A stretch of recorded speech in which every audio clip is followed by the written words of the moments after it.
आइए नमस्कार। मैं Hasan Khan Kulkarni, associate professor, Indira Gandhi college Sagar. अब हम थर्ड सेम बीएससी बीसीए के हिंदी भाषा पाठ्यक्रम में 30वां सत्र 13th सेशन पढ़ाने जा रहे हैं। अब हम इस 30वें सत्र में नेल कटर कहानी को पढ़ना है। इसके लेखक उदय प्रकाश हैं। आइए देखेंगे। हम नेल कटर कहानी को पढ़ने से पहले उदय प्रकाश के जीवन के बारे में संक्षिप्त परिचय हासिल करेंगे। उदय प्रकाश का जन्म छत्तीसगढ़ राज्य के सीतापुर नामक गांव में जनवरी 1951 ईस्वी को हुआ।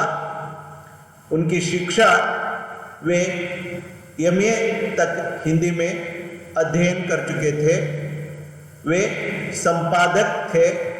संपादक के रूप में उन्होंने काम किया है।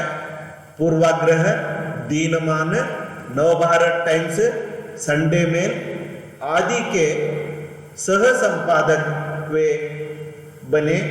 सह संपादक के रूप में काम किए। अब पीटीआई टीवी से संबद्ध हैं, अर्थात पीटीआई दूरदर्शन में अब वह काम कर रहे हैं। इनकी प्रसिद्ध कहानियां हैं उदय प्रकाश के नेल कटर, पाल गोमरा का स्कूटर, दरियाई घोड़ा आदि इनकी प्रसिद्ध कहानियां हैं। इनके कहानी संग्रह भी हैं तिरिछ, सोनो कारीगर, अबूतर कबूतर, रात में हारमोनियम आदि इनके कहानी संग्रह हैं। तो आइए अब हम देखते हैं नील कटर कहानी का संक्षिप्त सार। एक बार ये लेखक आत्मकथा के अंश के रूप में, बायोग्राफी के रूप में ये कहानी लिखे हैं। लेखक उदय प्रकाश कहते हैं कि वे 9 साल के थे। जब वो बचपन में 9 साल के थे, उस समय सावन का महीना, वर्षा का महीना था। हवा ठंडी बह रही थी। घास, पेड़ पौधे हरे भरे हो गए थे। ठंडी हवा बह रही थी। नागपंचमी का त्योहार का महीना, रक्षाबंधन का त्योहार इसी समय, जो इन्हीं महीनों में आते हैं। तो नागपंचमी के समय मुरमुरे और दूध को पत्तों में डालकर सांपों की बिल ढूंढते हुए ये उदय प्रकाश घूम रहे थे। इन्हें ऐसे जो धार्मिक आचरण होते हैं त्योहार के, तो इस प्रकार वे आचरण मना रहे थे घर वालों के साथ। गोबर से 7 बहनों की मूर्तियां भी इसी महीने में बनाई जाते हैं। रक्षाबंधन, नागपंचमी के त्योहारों के संदर्भ में ऐसे जो धार्मिक आचरण होते हैं, तो बचपन में लेखक भी ऐसे आचरणों में भाग लेते थे। उन्हीं दिनों में उनकी मां को मुंबई के टाटा मेमोरियल हॉस्पिटल से घर को बुला लाया गया था। उनकी मां बीमार थी। जो टाटा मेमोरियल हॉस्पिटल मुंबई से उनको घर बुला लाए थे। एक तरफ त्योहार का त्योहार की धूमधाम है, एक तरफ घर में माँ बीमार है। इस प्रकार जो बचपन में उदय प्रकाश दुखी जीवन बिता रहे थे। उनकी माँ को मारणांतिक बीमारी हो गई थी। नली द्वारा जूस दिया जा रहा था। बोलने में, खाने में, पीने में जो मुश्किल हो रही थी। गले में ट्यूब दिए गए थे। तो माँ को बोलने में खूब दर्द होता था। माँ बोलते समय बहुत तकलीफ उठाती थी, दर्द होता था। बोलती तो बारीक कर आवाज आती थी। जो लेखक यहाँ बताते हैं कि रेडियो में वर्षकाल में बिजलियों के समय किस प्रकार रेडियो कर कहता है, उस प्रकार की आवाज माँ के गले से आती थी। माँ खूब तकलीफ उठा रही थी, बीमार माँ। एक आध बार पहले जैसी आवाज सुनाई पड़ती थी। बीच में कभी कभी उदय बेटा, उदय प्रकाश ऐसी आवाज बहुत कम उनको सुनने को मिलती थी। जो लेखक की माँ घर वालों की आवाज़ें सुनती थी, सोई जगह वह जो घर में दक्षिण दिशा में जो उनके घर में कमरा था, उस कमरे में वो सोई थी। सोई जगह ही वह घर वालों की सभी आवाज़ें सुनती थी। थोड़ा चैन उनकी माता को मिलता था। अब सिर्फ उनकी आंखें बची थी। लेखक को उम्मीद थी कि वह जिएंगे।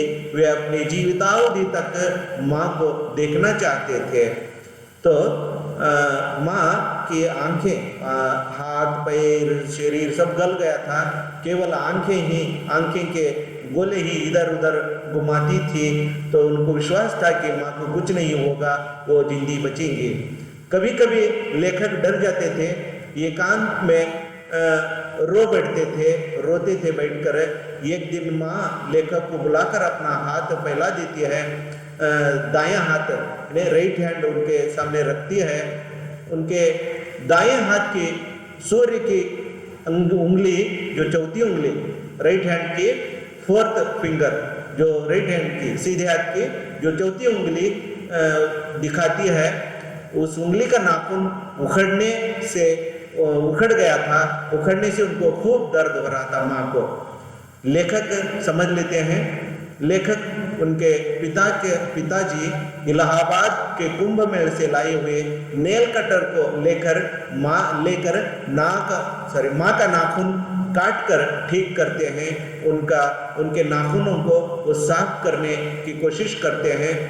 माँ की उंगलियों में खून बहुत कम हुआ था। देखते हैं हाथ पकड़कर तो माँ की उंगलियां सूख गई हैं, सूखी फली के जैसे हो गई हैं। उंगलियां पतली हो गई हैं, हो गई थी, उंगलियां पतली हो गई थी और साइकिल के हैंडल जैसे ठंडी हो गई थी। हाथ शरीर खूब हल्का हो गया था, वीक हो गई थी माँ। नाखूनों को रेती से घिस कर, नील कटर की रेती से जो घिस कर सुंदर और ताजे बना डालते हैं। सभी नाखूनों को घिस कर वे साफ करते हैं। माँ को धैर्य देने के लिए तब बीच में हंसी, जो मुस्कुराते हैं, हंसते हैं। माँ के नाखूनों को रेती से घिसना अच्छा लग रहा था। वह आंखें मूंद लेती थी और शांति का अनुभव कर रही थी। बेटे का प्यार पाकर वह शांति का अनुभव कर रही थी उदय प्रकाश की माँ। वे नाखूनों को रेती से घिस कर सुंदर चिकने बना देते थे। मोबाइल फोन के इस जमाने में आजकल जो टीवी, मोबाइल फोन और खेलने के लिए अलग अलग क्रिकेट जैसे खेल, ऐसे जमाने में बच्चों से माँ को और बाप को ऐसा प्यार मिलना बहुत अपरूप होता है। बहुत बच्चे कम प्यार करते हैं। तो उदय प्रकाश अपने माँ को इस प्रकार स्नेह से देखभाल करते थे बचपन में। माँ लेखक के बालों को छूकर, बच्चे अपने बेटे उदय प्रकाश के बालों को छूकर कुछ पूछने जा रही थी। वे रोकते हैं क्योंकि उनको बोलने में तकलीफ होती थी, इसलिए वो बोलने से मना करते हैं। बालों को साबुन क्यों नहीं लगाता बेटा, कंघी क्यों नहीं करता, शायद ये पूछना चाहती थी वह, लेकिन वो मना करते हैं उदय प्रकाश बातें करने से। रात खूब ठंडी थी। सावन में गंभीर आवाज के साथ खूब वर्षा भी हो रही थी। सारी तरफ से हवा बंद थी, हवा बंद थी। एक तरफ ठंड है, इस प्रकार माँ बीमार है, ऐसी हालत थी एक रात को। सुबह तक माँ की मृत्यु हो गई। गली मोहल्ले की औरतें मिलकर रो रही थी। सुबह तक इस प्रकार माँ के हाथ पैर, पहले वो नाखून काटते समय देखे थे कि साइकिल के हैंडल जैसे ठंडे हो गए थे। रात बीतती नहीं अथवा सुबह तक माँ की मृत्यु हो गई थी। घर के गली मोहल्ले के सभी औरतें इकट्ठा होकर रोना धोना कर रहे थे। लेखक उस दिन रात को नेल कटर तकिए के नीचे कहीं रख देते हैं, उसे बहुत खोजने पर भी नहीं मिलता। जिस दिन वह नाखून निकाले थे माँ के, उस दिन वह तकिए के नीचे वहाँ रख देते हैं तो नील कटर माँ को लेखक उदय प्रकाश को मिलता ही नहीं। लेखक जिंदगी भर उसे तब तब वो खोजते रहते हैं, ढूंढते रहते हैं, तो वह कहीं भी नहीं मिलता, कभी नहीं मिलता। माँ पूर्ण रूप से खो गई, लेकिन माँ की मृत्यु होने के कारण वह माँ को खो देते हैं। लेकिन जो नील कटर जो है वह एक भौतिक वस्तु है, घन पदार्थ है। वह कहीं शायद घर में रहा होगा, ढूंढ ढूंढ कर वह तड़प जाते हैं, लेकिन मिलता ही नहीं। माँ को तो वह बीमार माँ को खो देते हैं, माँ चल बसती है। लेखक अपने बचपन के दिनों में जो उद्देश्य, इस कहानी को लिखने का उद्देश्य उदय प्रकाश का क्या है, लेखक अपने बचपन के दिनों का चित्रण करना चाहते हैं। यहाँ उनको सावन के महीने में नाग पंचमी के त्योहार की याद आती है, किस प्रकार वह नाग अथवा शाम के बिलों को ढूंढते हुए फिरते थे, धार्मिक आचरण के लिए याद आती है, उसका चित्रण यहाँ करते हैं। उन्हीं दिनों में उनकी माँ बीमार हो गई थी, मरणासन्न बुजुर्गों और माँ बाप के साथ किस प्रकार पेश आना, इसका परिचय वह बहुत दिनों के बाद संस्मरण के रूप में जो ये कहानी लिखकर बताना चाहते हैं। मनुष्य और चीज़ों में होने वाले अंतर को बताना चाहते हैं। जो नील कटर जो हो गया था तो उसकी रखी हुई जगह को भूल गए थे, लेकिन वह नश्वर चीज नहीं है, नाश होने वाली चीज नहीं है। माँ अथवा मनुष्य नश्वर चीज है, ये दोनों का अंतर भी यहाँ बताना चाहते हैं। माँ नश्वर है, वह नहीं मिलती, लेकिन नील कटर नश्वर नहीं है, केवल उसकी रखी जगह भूल गए थे अथवा किसी के हाथ लग गया था। वह नील कटर अंत तक भी नहीं मिलता, वह उनको एक यादगार नील कटर था उदय प्रकाश को। लेखक अपने बचपन दिनों का चित्रण करना चाहते हैं। छात्रों को यह जानकारी मिलती है। छात्रों को क्या जानकारी मिलती है?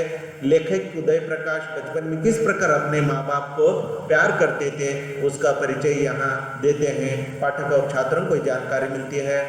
उन्हीं दिनों में उनकी माँ बीमार हो गई थी, जो 9 साल की उम्र थे, 9 साल के थे उस समय जो बीमार हुई थी माँ, उनके साथ जो घटनाएं बीते, किस प्रकार उन्होंने माँ को प्यार मोहब्बत दिया था, उसका परिचय यहाँ देना चाहते हैं। तो उसी प्रकार जो यहाँ नील कटर और माँ के अथवा मनुष्य में दोनों में किस प्रकार अंतर होता है, एक नश्वर एक अनश्वर एक घन पदार्थ, जो इन चीज़ों का अंतर बताना चाहते हैं, ये जानकारी छात्रों और पाठकों को मिलती है। इस प्रकार मनुष्य और चीज़ों में होने वाले अंतर को बताना चाहते हैं। छात्रों को ये सब जानकारी इस पाठ नील कटर पाठ द्वारा मिलती है। तो आइए अब हम प्रश्नोत्तर देखते हैं। पहला प्रश्न है, लेखक का जन्म किस गांव में हुआ था? तो हम आइए उत्तर देखते हैं। यह बहुविकल्पीय उत्तर है। जो बहुविकल्पीय उत्तर कमलपुर, बिहार, सीतापुर, गुजरात। जो सही उत्तर है, सीतापुर में उदय प्रकाश का जन्म हुआ था। दूसरा प्रश्न है, लेखक के पिता नील कटर कहाँ से लाए थे? बहुविकल्पीय उत्तर है, प्रयाग से, दिल्ली से, हैदराबाद से, चेन्नई से। आइए हम सही उत्तर देखते हैं। जो उदय प्रकाश के पिता प्रयाग के कुंभ मेल से उस नील कटर को लाए थे, बहुत जतन से उदय प्रकाश रख लिए थे। यहाँ को ये पाठ समाप्त होता है। अधिक जानकारी के लिए अभिनव कथा भारती में जो नील कटर पाठ पढ़कर आप अधिक जानकारी